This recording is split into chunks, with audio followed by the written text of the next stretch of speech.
So yun, good day mga kamotorob. So yan, gagawin natin ngayon ay magpapalit tayo ng repair kit ng brake master ni Black Ninja.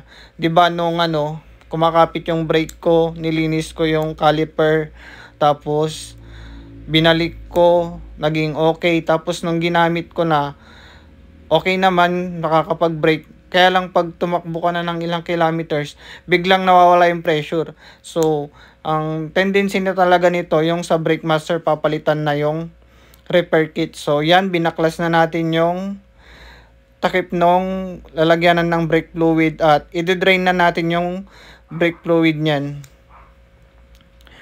So, yan.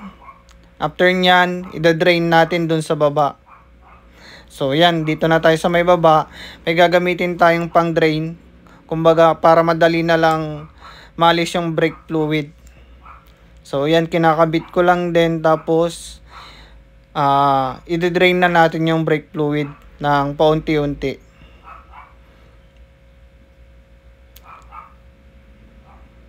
So, yan. Luluwagan lang natin. Then, saka natin i-drain na yung brake fluid. So, yan.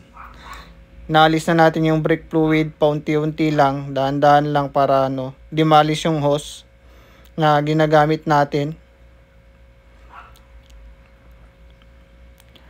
So yan, at yun, gagawin na natin yung brake master niya, sana maging okay na at pwede na tayong makapag long ride.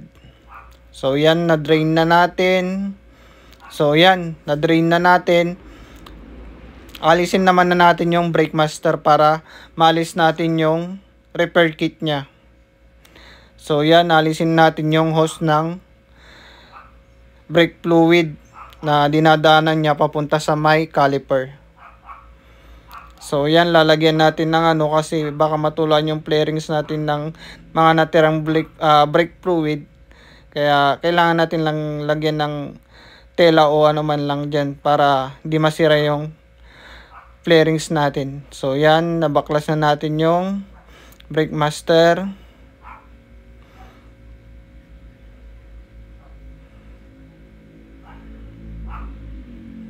So yun, tapos may sa silong may alisin tayo yung sa stoplight nya. Pag magbe-brake tayo kasi, iilaw yung stoplight natin, nandun yung connection sa may silong. So yan, alisin naman natin yung brake master na yung handle nya.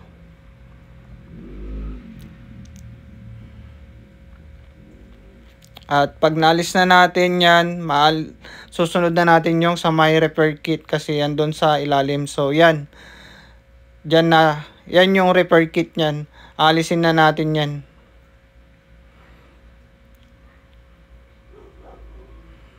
So yan yung ipapalit natin. At yan, alisin na natin. So yun, nagka-problema pala tayo kasi nung naalis ko to, hindi ko na video, iba mas mataba, kaya ayun, hindi natin nagawa yung brake master ni Black Ninja.